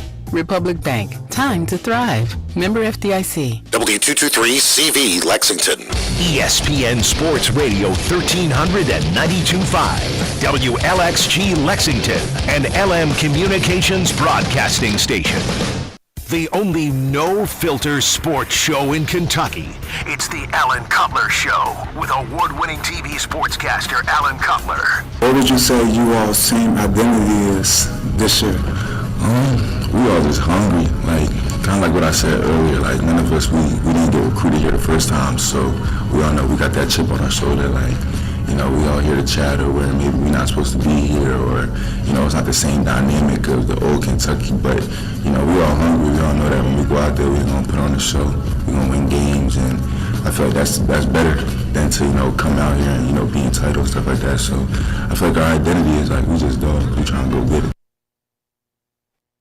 Away. DeAndre Liggins did that interview. It was a conversation on UK Sports Network. I thought that was pretty good. And it's interesting. Now, I say this not knowing, nobody knows when JQ is going to be back. And when he comes back, how healthy his knee will be, and when he'll be in mid-season shape form with his knee. He's been very smart about not telling anybody anything. Whatever workout he's doing, he's still not sprinting up and down the court. Now, if he's back 100%, and I think everyone expects that'll happen at some point in time in the season. I'm talking about 100%, not just getting on the court for the first time where maybe there's limited minutes or those kinds of things. I don't know who the best player is going to be. I really don't. It could be any number of at least 4 players, and then sometimes you're surprised, which I think is lovely when it comes to what you can have here for Kentucky basketball. You really don't know. And that's okay. I actually think it's really good. Now, I want to play a pulp bite, but finishing with Owe, his mental makeup and how he can push now that he is one of the leaders is very strong. And plus, going through the NBA stuff, I think it helped him tremendously, as it does most kids. And I expect him to have a huge season and improve his NBA stock. But as I say that, look, tip of the hat to John Rothstein. He knows more about each one of these teams in the top 10 than I'm ever going to know. It's just the truth. In spite of that, I'm a little baffled, and I'd like to talk to him as to, and I'm not being a Kentucky homer. I think you know better than that. At least I hope you do. I want Kentucky to win, but I'm as objective can be. And I also know that I don't know about Texas Tech, Duke, BYU, UCLA, UConn, Michigan, Florida, St. John's, Houston, Purdue. Now, he has in his top 10 as of the other day, the way too early top 10 stuff he does all the time. The guy's amazing when it comes to college basketball. He's got Purdue 1, Houston 2, Patino 3, Florida 4, Michigan 5, UConn 6, UCLA 7, BYU 8, Duke 9, and Texas Tech 10. I expected, not Kentucky to be number 1, and not Kentucky to be in the top 5, by the way. I'm shocked is too strong. I'm really, really surprised that Kentucky isn't in his top 10. Really surprised. And I'd like to know why he doesn't have Kentucky in his top 5. I'm actually kind of baffled by it, by the way. And if that's true, if they really don't deserve to be in the top 5, and I can't rip Rothstein, again, he knows tons more about all those teams. I'm not going to spend the time reading and reading and reading and reading and reading. I scour some stuff. You know, I don't even know everybody who's on Purdue. I just don't. I'm just going to be no filter myself. But I'm surprised, and I'd like to know why he doesn't have him in there. Because I look at this roster, and I love this roster. Or could this be that this is going to be a spectacular year in college basketball? And what's happened, and we've talked about this, and we're not the only ones, with so many guys not going to the NBA when they could have gone to the NBA because they can make more money here. Guys that might be late second-round draft choices or maybe undrafted free agents or maybe, a quasi late first rounder, second rounder, with those guys playing more college basketball. The game has just gotten much better. It's gotten older. Everybody knows that. And so I think there's a trickle-down effect that's taken a couple of years. And to me, there's no doubt that the talent in college basketball will be better now than it has been in a long, long time. Long time. And unless you're one of those elite freshmen, you're probably gonna stay. It's like the Broom guy who he admitted, remember, started at Moorhead, went to Auburn, and wasn't picked nearly as early as I thought he should have been in the NBA and had a terrific summer league. And he said point blank, had I gotten guaranteed money as a first rounder, I'd have left a couple years ago. And he stayed because the NBA last year, if he went, probably wouldn't have been drafted. And I'm going, he's an NBA player. And I think he's going to play in the NBA forever. He can put the damn ball in the hole. Big guy, smooth, can put the ball in the hole. Can't jump at all. He's very strong. He can pick and roll. Not a great defender. Not the point. He's an NBA player. He has some deficiency, but he will score, and he will be really good. So, he got to play last year where maybe in other years he might have gone if it wasn't for the amount of money he could make in the NIL. He might have ended up in the G League. But now with all the money Auburn's paying, why the hell would he try to go to the NBA on a non-guaranteed contract and eating cold cheeseburgers and stuff in the G League? That's what he would have faced. And he might be in the G League this year. Maybe. I don't think so. Could be. Could be up and down a little bit, but I think he's an NBA player. So if in the top 10, if Kentucky's not good enough to be in the top 10, that tells me a lot about how good the talent continues to grow, how it continues to grow. Clip number 12 from Pope, and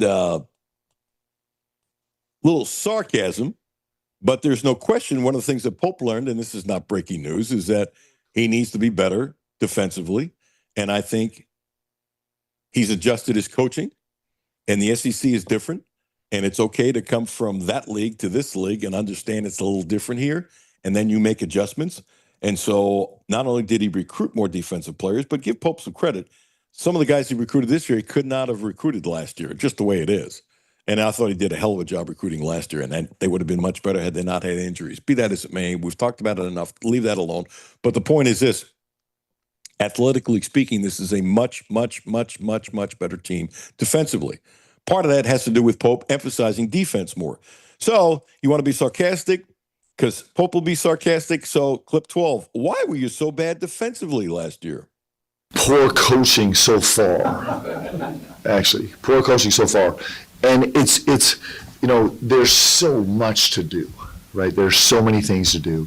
I do think, it's interesting, and this is the bet we're making.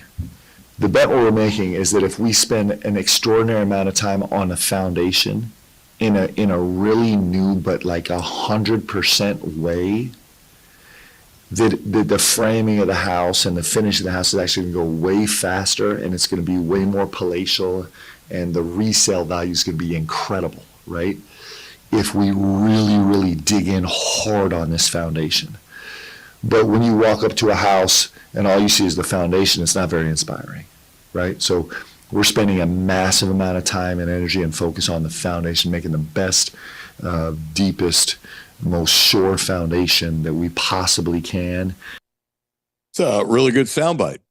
I think Pope was a really, really good coach last year, and I think he's going to be a really, really, really, really, really, really, really good coach this year. It's pretty simple. And a mistake can happen, but I think his track record over the course of time will be like A+ on bringing in kids who are very coachable. A comment, it seems like an obvious thing, but it's some good stuff in here about Coach Pope having, clip number 10, coachable guys. I think this group has a chance to be beautifully coachable. I think they have a chance. Today in practice, we had two individual groups today in practice, and our first group was struggled, and so it derailed the whole practice because we are committed. One of our key ideas this year, one of our 100% is living to a standard every single possession, and so we are going to blow up practice more often than we did last year. We'll get stuck because we're not going to move on until we actually do till we live up to the standard we have. And two things happened that were good. One, our guys didn't quit. The gym was full of frustration. It was not a happy place this morning for the first group. But the guys didn't quit. They kept trying to work through it until they got there, kept trying to listen and understand and kind of grasp onto what we were trying to accomplish. The second nice thing that happened, referring to the coachability, was the second group witnessed the last 15 minutes of misery of the first group, and so they came onto the court with a whole different, renewed, determination. I like that, Jimmy. I like it a lot. So, I was going to say I'm going to be careful here, but does that sound like me being careful, Jimmy? Never. Did you eat your Wheaties this morning or something? That's not the no-filter way. I'm going to say it, and somebody's going to take it the wrong way. And tell me if you think, you know what I sound like? I sound like Mark Stoops. A headline's going to be made out of this. That's terrible on my part, isn't it? Isn't that terrible on my part? What you got? Okay. Wow. Look at you.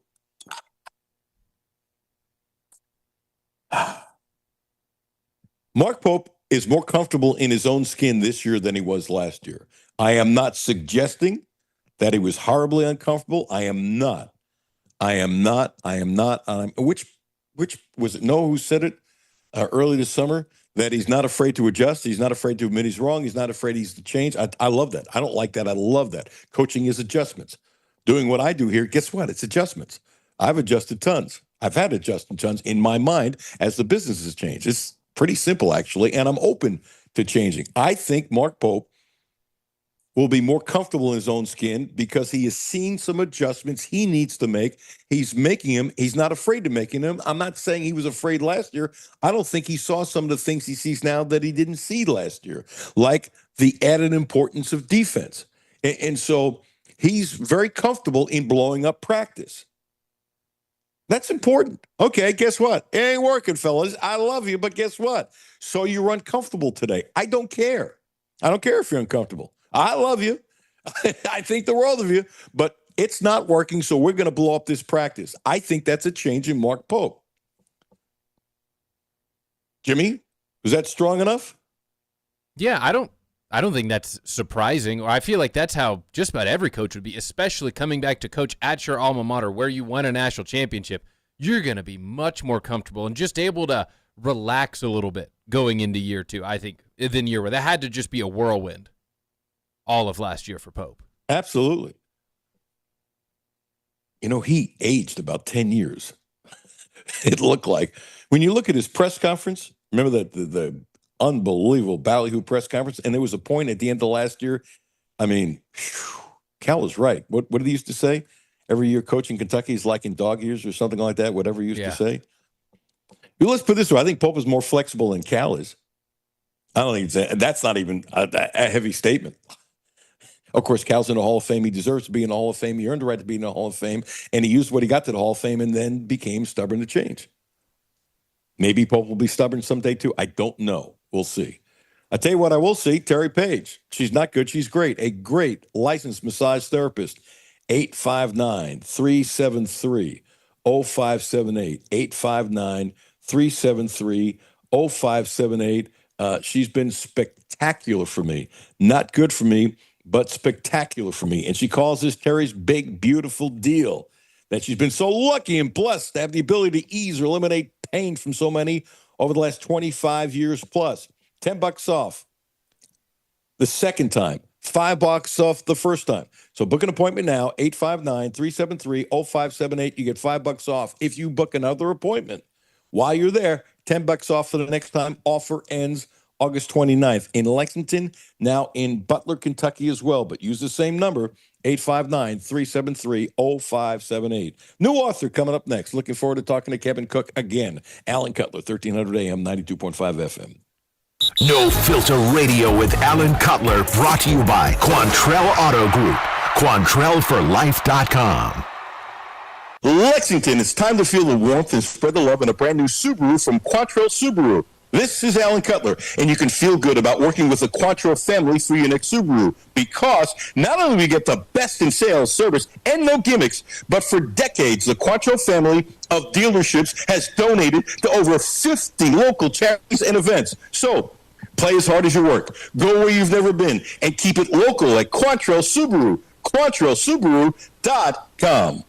Houchins Insurance Group is proud to partner with Auto Owners Insurance, a company that provides opportunity for independent agents to make insurance simple for their clients, offering risk management services that range from a renter's policy for your college student to home and auto coverage for your entire family. Houchins Insurance Group assures you that nobody works harder to keep you protected from life's uncertainties. Reach out to AJ Boss or Zach Bennett at 859-263-2771 to see if Auto Owners Insurance makes sense for you.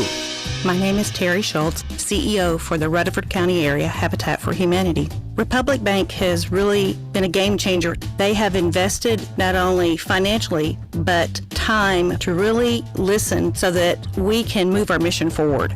What I like about Republic Bank is they've come in asking, what are your needs? And I don't know that you get that any other place. That's Terry's story. Now let's get to work on yours. Republic Bank. Time to thrive. Member FDIC. It's summertime, and that means it's time to hit the road. Whether you're heading across town or across the state, going on a picnic, to a baseball game, or driving to the lake, stop by, fill up, and stock up at Clark's Pump and Shop, your road trip headquarters. Clark's Pump and Shop has everything you need to get you to your summertime destination, including Old Trapper Jerky 4-ounce bags for $8.99 and Icebreaker bottle pack gum for $3.50. Clark's Pump and Shop. Return, refresh, refuel. Back to No Filter Radio with Alan Cutler. Podcasts on Apple, Spotify, and Google, Monday through Friday. Welcome back. Alan Cutler, 1300 AM, 92.5 FM. You can catch us on the ESPN Sports Lexington app anywhere in the world. Podcast will be up by 2:30. And Jimmy, the address now that we're on YouTube is ESPN Sports Radio 1300 AM. AM. ESPN Sports Radio 1300 AM. It's got to roll off our tongues eventually. Want to introduce this gentleman who is getting a whole bunch of Kentucky basketball legends gathering for Memorial Coliseum book launch. He has looked into Memorial Coliseum and goes way back. He's got the Goose Gibbons, Kenny Walker, Sean Woods, Jared Prickett, Dickie Beal, Jim Andrews, Dickie Parsons, Tom Hammond, the legendary broadcaster and friend, Chip Rupp, Jay Scheidler, Larry Stamper. All will be signing autographs on August 11th, 5:30 on a Monday to help push the book. Kevin Cook, it's your book. Welcome again. How are you, sir? I'm doing great. Thank you for having me, Alan. I really appreciate it.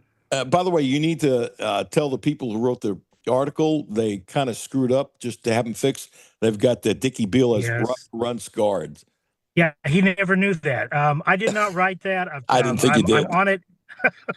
No, it's fine. People make mistakes. I'm not ripping them. They should they have known better? Yeah. Am I taking them to the woodshed? No, but if I make a mistake, kind of point it out. There's another reason why Dickie didn't want to be part of that Rump Star team, because he'd be a lot older. That's right. That's right. Yeah. And plus, you're talking about when the team didn't have African Americans on the team. I'm not going into that tangent now.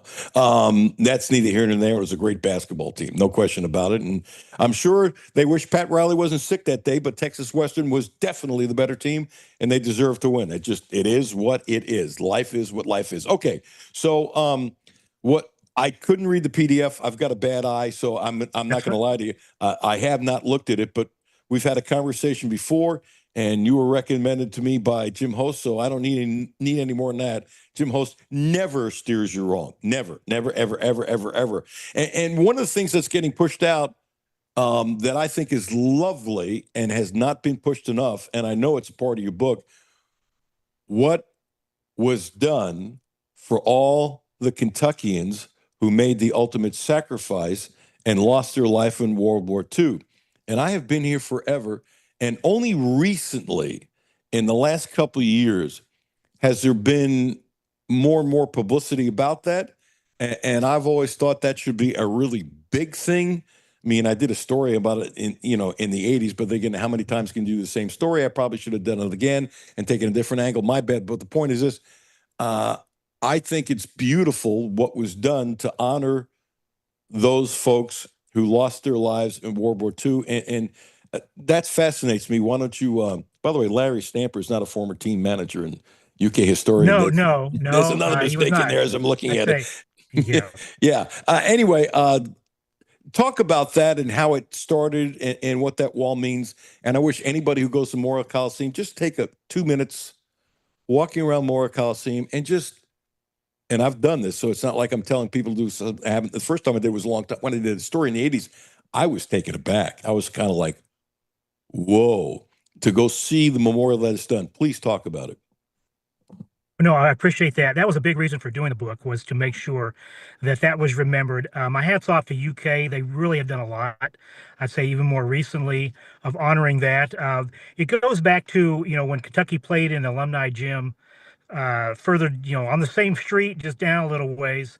Back in the 20s, they immediately knew that it wasn't big enough. They had a bunch of options over decades they just didn't have the money. Finally, what really happened was they could combine and get more interest from the state in funding the building as a state memorial to almost 10,000 Kentuckians who lost their lives in World War II.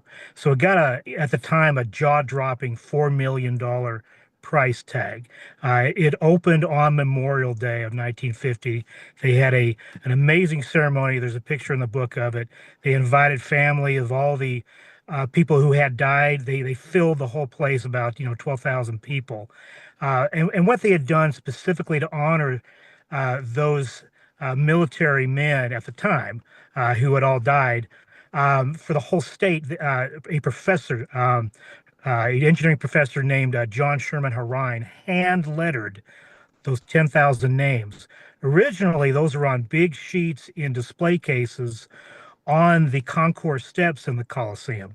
With the renovation, they had to remove those. They were really starting to fade and deteriorate. Those originals, these big sheets of paper, are now in the UK archives. What they did to replace that was out front, they now had these big stone monuments with all those names engraved. It's very impressive. You don't have to go inside the Coliseum to see those. The other thing they did to honor it was specifically over 300 men who were either students or had attended UK or had taught or were on staff, were associated with UK in some way.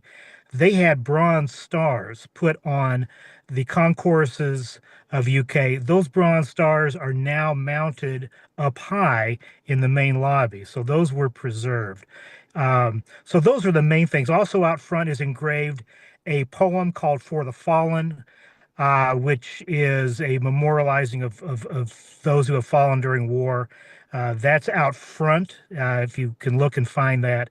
So they had a rededication ceremony Memorial Day of this year as they reopened officially the new Coliseum with the whole. It's a wonderful renovation. And so UK has done a great job. And I do want to say one thing. You mentioned Jim Host. I just want to publicly thank him. He was a great inspiration to me, helped me in 1,000 ways in a quiet way. The book project would not have happened without him. I know he's been on your show. Let's put it this way.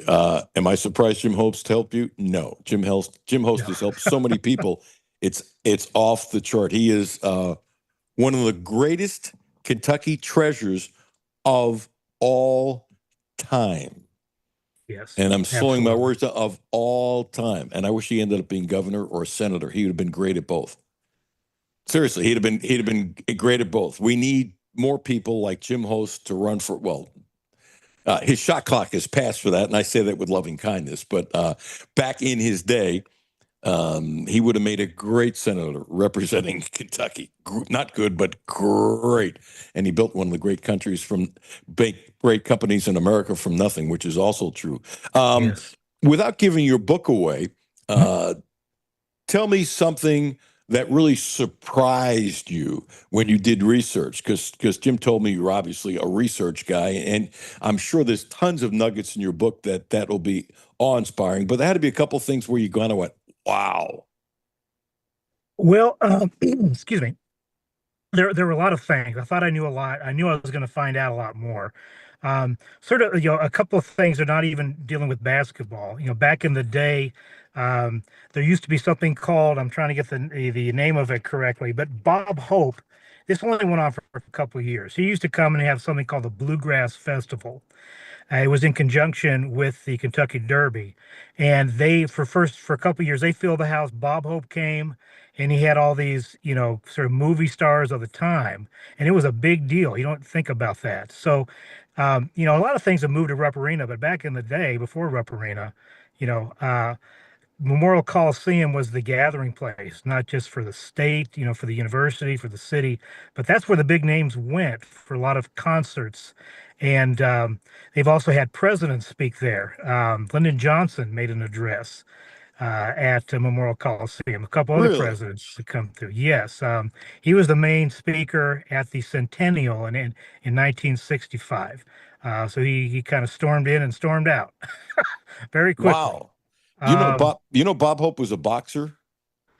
No, I did not know that. So there was a boxer named Billy Conn who had Joe Louis beat when Joe Louis was in his prime to win the heavyweight championship.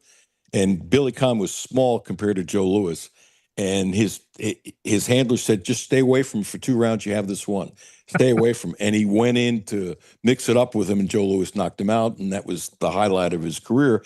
I did a story in his house in Pittsburgh, and he had these beautiful walls of pictures and stuff. And we did it. And I'm looking at the picture. He goes, you know who that is? No. And he says, that's Packy East. Who's Packy East? That's Bob Hope. He said he fought eight fights and didn't win one. And then got into acting and stuff like that. But you could tell it was Bob Hope. I didn't know that was his name. I don't know why I thought of that now. But he was a boxer, not, for long term, but it's funny what some people do. Anyway, I'm taking away from you. It was interesting. Well, he did not have the nose for boxing. I know that. I'm sure would have gotten broken if it didn't. Well, let's put it this way. He was smart to quit after 8 bouts. Yes. At least Billy Conn told me he was 8 bouts. Yeah. So had he stayed in, I'm sure he would have had a nose. Let's put it that way. What else about this without giving the book away? Interesting. The presidents and all kinds of things speaking there. That was a Taj Mahal arena back then. Yes, it was. When it opened, it was the biggest arena in the South. Over the years, that was surpassed. It had a official capacity of about 11,000. They had some bleachers put in the lobby end, which added another, about 400 people. So officially about 11,500, but they would get up to over 13,000 students. They would allow to sit along the floor and in the aisles. I'm sure, obviously not fire marshal approved. One of you mentioned surprising things. The very last official game for the men's team, they went back a number of years later and played an NIT game there under Billy Gillespie. But the last official game was 1976 before they moved to Rupp, and they were playing Mississippi State. And they were losing this. They were going to lose the last game. They were down by 7 points, about a minute and 20 seconds to go. No 3-point line, nothing of that. And amazingly, they came back. And of course, it would be Jack Givens who would hit the shot, right before the end to tie it. Really, the person you would expect to be the hero. And then they won it the last game in overtime. So they almost blew it, but they went back and finished things up in glory as a legacy of Big Blue Nation, as you would expect. So that all came out well. Why did you decide to do this book? Well, a few years ago, I did another book. It was not an illustrated book like this one. It was a general history of all the arenas, and it had a few black and white pictures in it. And I was like, man, I wish people could see what I'm talking about. And then I realized, hey, the 75th anniversary is coming up. And then I heard, hey, there's going to be a big renovation. Everything's going to change. And I thought, man, I better document this. I asked around, nobody else seemed to be doing it. I thought, well, I could do it. And so it's a commemoration of the 75th anniversary. It also documents what it looked like before the change. Because once things change, you can't, it's hard to remember what it looked like. And much of it had not changed since 1950. Same seats, much the same concourses. Now a lot of that is beautifully redone, but sadly you lose what you had. It's better now. There's no air conditioning. But so the book documents that what it looked like before, as well as, I think a fascinating history of all aspects, including the women who, play there now, the gymnastics, the women's basketball, the stunt team, the volleyball. All of that is given the accolades in that. So that was the purpose, was not to lose something with the renovation, document the renovation, and applaud the past as well as the present. Name of the book is? It is Memorial Coliseum, 75 years as monument, stage, and arena. And you're having this gathering on Monday, August 11th at 5:30 p.m. It costs $10 to get in. You have all these stars that are happy, I understand, to sign the book, and the book costs $40, but you can get autographs from Goose, Kenny Walker, Sean Woods, Jared Prickett, Dickie Beal, Jim Andrews, Dickie Parsons, Tom Hammond, Chip Rupp, Jay Shadler, and Larry Stamper. Yes, they can go to ukalumni.net/memorial book to register for that. All the proceeds from that night are going to UK scholarships, so it is a fundraiser. Oh, so good. You know what? If I don't see it in this article, all right, when I promote it again, I will say it's all going to UK scholarships. That's interesting. I will read this again. I read it quickly. Yeah. Maybe I missed it, but they should have put that in there. Yeah, it might be not there, but on the ukalumni.net/memorial book, that site, it does mention that. So I will contact UK and make sure that those changes are made. Yeah, that's all good. Yeah, Dickie Beal. I might text Dickie Beal and said, I didn't know you're so old. You were part of Rupp's Fronts. He'll laugh. Hey, Kevin, thank you for your time. I wish you nothing but the best. It sounds like it was a project of a labor of love, and I am looking forward to perusing it maybe about a month from now, which means I'm doing much better. So I'll look forward to perusing it. Hey, thank you. It's a pleasure. I had a ball. Thank you. Thanks, Kevin. Appreciate you. Hey, I wish you the best of luck. Thanks, man. Thank you. Bye-bye. Bye. Kevin Cook. Interesting. Very interesting. And Jimmy, I wasn't just saying it because he was on. I've always believed the part of Memorial Coliseum. This sounds silly. I was in Lexington. I'd been here about 3 weeks. We're talking about the early 80s. And I went, why is it called Memorial Coliseum? And then somebody told me. But you know what? In the newsroom, a lot of people, Jimmy, didn't know why it was called Memorial Coliseum. And I said, I'm in a newsroom, and we had some really good people in our newsroom. Like, if that many people don't know why it's called Memorial Coliseum, then maybe I should do something on it. So I made a little note, and I went through a whole bunch of stories. And then I think it was in the first year somewhere of being here, it was kind of like, wow, it's really cool. And going down that hallway, and I have not honestly been down that hallway in years. I mean, 10 years? Oh, yeah. Oh, yeah. But I remember, Jimmy, the first time I went through there, it was kind of like, wow. Really? Wow. Like, this is here, and this is something that's a treasure with respect, with tremendous respect. And so I'm glad it's getting some publicity. I bet the book is really good. And it's good to know that you're paying $10. It's going to scholarship funds. I think that's actually really, really, really good. Want to mention two guys' names. One I know really well, and one I didn't know really well. I have talked to him when he was still with us. So I remember, Jimmy, when I got here, there were a bunch of guys who told me that Julius Berry could jump through the air with the greatest of ease, was an unbelievable basketball player. He ended up playing at Dayton.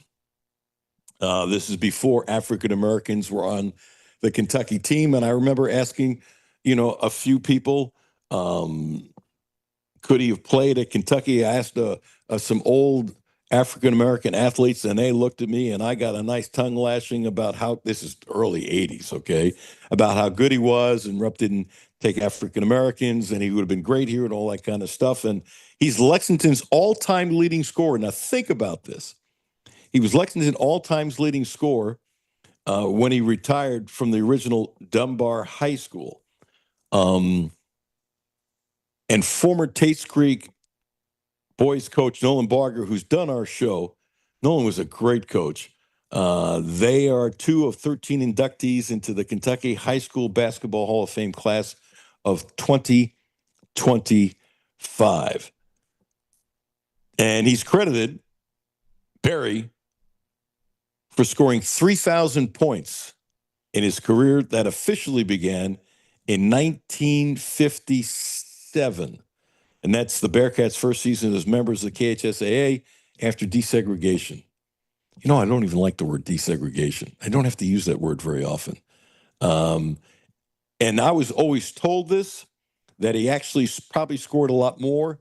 But the truth is, and I know this, and I've talked to too many people, the records kept weren't that great. Just like in the old Negro Leagues, there are some people think that Josh Gibson, who pound for pound, if you take the 5 greatest catchers in the history of baseball, you don't put Josh Gibson in there, and you can say, well, I never saw him play. Well, I never saw Mickey Cochran play either. But if you take one of the 5 greatest catchers of all time, he's one of them, and some say he hit even more home runs than the record said, because there were sometimes, Negro Leagues, they were playing 2 games in 2 different cities. I don't know how the heck they did it. Get back on a bus and do something else. Or they play a doubleheader and then a game at night. Not all the time, but they did a lot of it. And so just kudos. If anybody from Barry's family or relatives are listening, I'm happy for you. I'm glad Julius is being honored. Probably should have been done a long time ago. That's one of my pet peeves, but I'm glad it's finally being done. Another fun day, another fun day, another fun day, another fun day. Jeremy Caudle was wonderful. Football time is here, so Jeremy Caudle graces us with his time. And Kevin Cook, I'm looking forward to looking through the book. I really am. Memorial Coliseum, it sounds like it was a labor of love to do. Coming up tomorrow, we'll have a bunch of sound from some of the freshmen of UK basketball, since they had a press conference today. So, Jimmy, your fingers will be hopping, cutting up some sound. Bo Lanter, friend, will be joining us. Gene Abel, friend, will also be joining us. And the week is almost over. Don't forget about Matthew and Jimmy at 10. I'll be back at noon. Brad Taylor coming up next. And we'll do this one more time. Now on YouTube, I know you're going to do this quickly now. The address on YouTube is? ESPN Sports Radio, 1300 AM. You see it rolled off your tongue. I'm going to have to keep it in, although it's pretty obvious, I'm going to have to keep it in front of me. Does that make sense until we're used to saying that? So let's see if we have 2 subscribers at the end of today. Also, you can listen to the show anywhere in the world, as many of you have downloaded our app, the ESPN Sports Lexington app. Folks listening in different states and different parts of Kentucky, we appreciate. And also checking out the podcast, which is all over the place. Anywhere you get podcasts. I don't know of a place where you get podcasts you can't get it, which is pretty standard. It'll be up by 2:30-ish with plenty of sound. Have yourself a great day. Thank you so much for tuning in. I appreciate you. I appreciate you. I appreciate you. You too, Jimmy. Alan Cutler, 1300 AM, 92.